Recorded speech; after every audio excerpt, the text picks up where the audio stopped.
So, the second phase banners of version 5.7 are starting to roll out, and I'm not gonna lie, they look pretty amazing, especially considering there's some powerful, if not the best meta units featured on the banners. Sorry YaoYao, I really wish I could say the same thing for you, but that's how the meta works these days, especially with the new Stygian Onslaught endgame mode. In fact, this is why I made this video. I want to talk about the current situation Genshin is in, which constellations are the best for units like Mavuika, Emilie, Iansan, and good old Xiangling, if you still don't have her at C6, and what's the game plan moving forward, considering the fact YaoYao is starting to push players towards vertical investment. So let's talk about this now.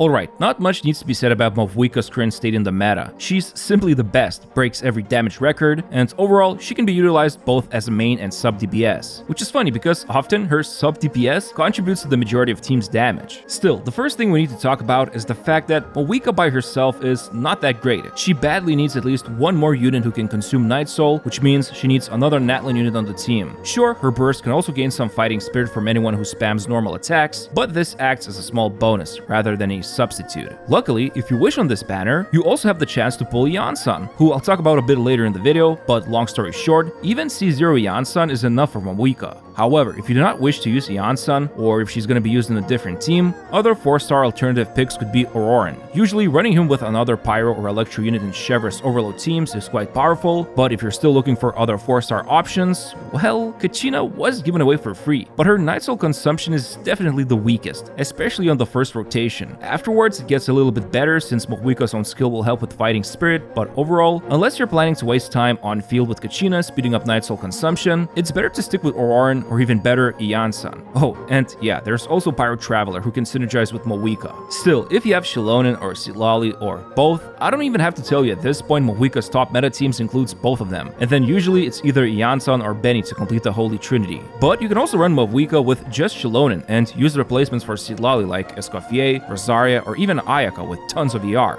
Yes, it sounds weird, but Ayaka can help if done properly. Otherwise, Xilonen replacements are far more flexible, such as Kazuha, Sucrose, Diona, Chongyun, Auroran, Iansan, and so on. Long story short, if you're pulling for Mavuika here and don't have any Natlan unit built who can consume Night Soul effectively, hopefully you get lucky and get at least one copy of Iansan, so she can help support Mavuika and help her with the burst. Finally, I quickly want to go over Mavuika's potential in dual DPS teams. As you can see from this image, Varessa in Chevy Overload teams is amazing with Mavuika, same goes for Chaska Rainbow teams, and even Kinich Burning team comps benefit a lot from Mavuika, considering the fact that she can also provide up to 40% damage boost thanks to her passive. But yeah, other than these three Natlan units, she's also great with Clarant and Raiden in Chevy teams, Navia in double Geo comps, as well as Mulani and Risley. So overall, she's got tons of synergy with other units, and she's the best DPS currently. But what about her constellations and signature? Well, let's talk about it. But before we start spending primos, you'll probably want to hear about this neat way to save up on spending. Topping up costs a lot, and those numbers are always painful to look at. So if there was any way to bring those prices down, you'd want to hear about it, right? Well, luckily today's sponsor, LD Shop, can easily help you with this. They offer in-game purchases on multiple titles, but with a massive discount. For example, for Genshin, they have their character guarantee bundle that gives 180 pulls worth of currency.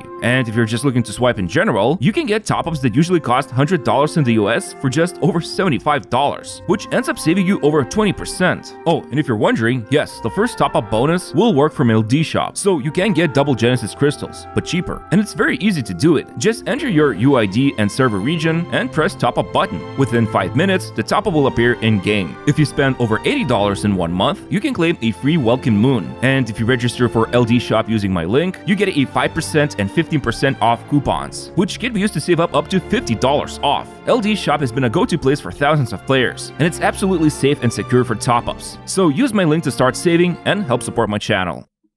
Okay, so by now, most of you saw the horrors of HP inflation in Stygian Onslaught, especially in challenge levels 5 and 6, and maybe you're tempted to pull for more copies of Mavuika. Honestly, I'd say don't fall for this trap. First of all, make sure you enjoy using this Pyro Archon, because I can almost guarantee you that Stygian Onslaught will become never-ending cycle of promoting the latest units, like the case with Automaton and Skirk with Escoffier. Funnily enough, this Automaton can be defeated even with some teams using Mavuika. But anyway, point is, I just don't want people to feel like they're pressured to pull for this new endgame, and I just hope those who are watching first consider they actually like the unit before they start vertically investing into them. Anyway, with that out of the way, it's actually kind of funny because Mavuika's first constellation isn't that amazing with all things considered. It's good, but in general, most calcs and field testing has shown her signature compared to C1 slightly outweighs it. But of course, this can also depend on various factors. However, the thing about C1 is that you're now halfway towards C2, which is like one of the best constellations in the entire game. I normally don't pull for constellations, I just get one of every character to make guides and videos. But C2 was just too tempting to pass up. I mean, not only her skill shreds all enemies' defense by 20%, which means everyone in the team benefits from this and ups their damage output by a lot, but also her damage gets a nice boost too. And the thing is, usually at C2 with no signature, she performs better than C1 with signature, and this just shows how busted this constellation is. However, if you were to get her C3, then it would be better now getting her signatures, so go figure. But all in all, C2 R1 is where I would absolutely stop, unless you really badly want to drop more Primo Gems or money. But seriously, C2 R1 is already more than enough to clear various current bosses on Stygian Dire 6 difficulty. Heck, there's proof that even at C0 she can be used to clear Dire 6. Obviously it will require insanely good artifacts, skill and coordination, but it's possible. Again, don't feel tempted to pull for her just because she's amazing in current Stygian Onslaught. And remember, those weapon skins, they are, after all, only temporary. But yeah, overall, I'd say Mavuika's constellation strategy is pretty simple. Whether you decide to get more copies or not, she brings a ton of value even at C0.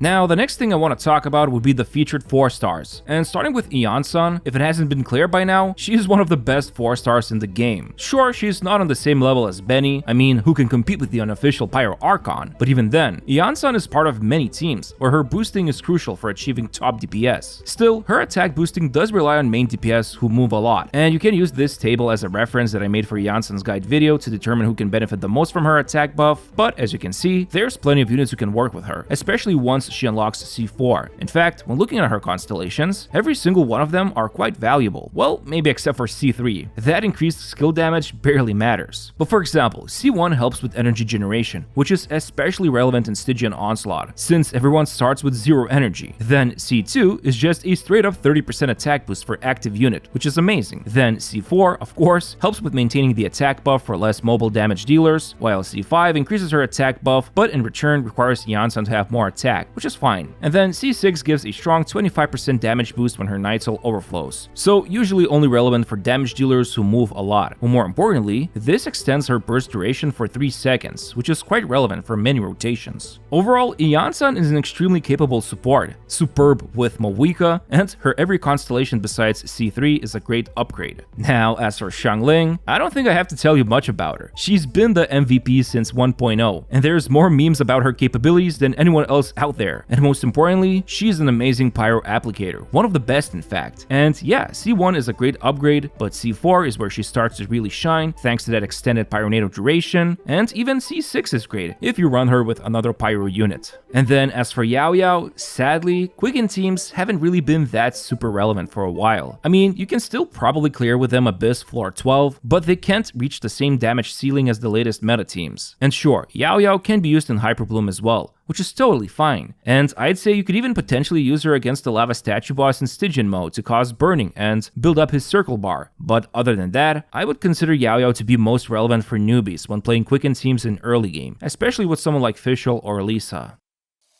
Ah yes, Emilie. She showed up first right before Natlan, and now she's yet again gracing us with her presence right when Natlan is starting to wrap up. And the thing is, Emilie has been a very solid sub DPS in many teams, like with Arlecchino, Clorand, Milani, and of course, now she's been one of the best choices to go with against Lava Statue boss in Stygian together with Gnich. Also, both Iansan and Xiangling work great with Emilie, so if you pull for her, you're also getting some synergy there. But overall, I'd say Emilie isn't that broken, and with the way Genshin has been trending towards power creep every new major region, who knows how well she will fare against Nod-Krai units. I personally like the fact that she's got a simple and easy to utilize playstyle, since you can run her with several artifact sets like Deepwood to reduce danger resistance, or go with that Unfinished Reverie set to boost her personal DPS. In fact, when I was fighting against the Lava Statue boss in Dire 6 difficulty, I put Deepwood set on Xiangling, who also had tons of ER, so that both Emilie and Gnich can benefit with their DPS sets while the boss danger resistance is down. But yeah, regarding her upgrades, C1 is great to boost her personal damage, while C2 2 basically acts as a permanent Deepwood set on her, so for Dendro teams, this is amazing. And interestingly enough, she's also in the same situation as Mavuika, where she performs better at C2R0 than C1R1. However, because of this banner, it's a tough call to be honest, since if you are specifically playing Emilie, wishing on her weapon banner might be a better deal here, since if you lose the 50-50, then you get Mavuika's signature, which also acts as a great stat stick for quite a few Claymore users. On top of that, the 4-star weapons on this current banner are quite meh, maybe besides Sacrificial Fragments and Dragon's Bane, but even then, this banner is quite tricky, and really only worth going for if you want a more powerful Emilie. For Mavuika players, I would probably avoid this weapon banner because while losing to Lumideus is not the worst thing, since the polearm can be used by someone like Arlecchino, but it's a rather niche weapon, unless you value its raw stats. But yeah, overall, I would say Mavuika's banner is absolutely worth going for if you want to have strong meta units, while Emilie's banner is decent for veterans, but amazing for those who can also benefit from the 4-star units. Just remember, don't feel pressured to pull simply for meta reasons. You can easily do the first 3 levels of Stygian and grab all the primos, while getting Dust of Enlightenment will always remain tricky because Hoyo will keep on pushing bosses that require specific units to beat them on higher difficulties, so don't fall for that trap. Anyway, I hope you found this video useful, and I'd really appreciate it if you could press the like button and subscribe to my channel. Thanks, and see you next time.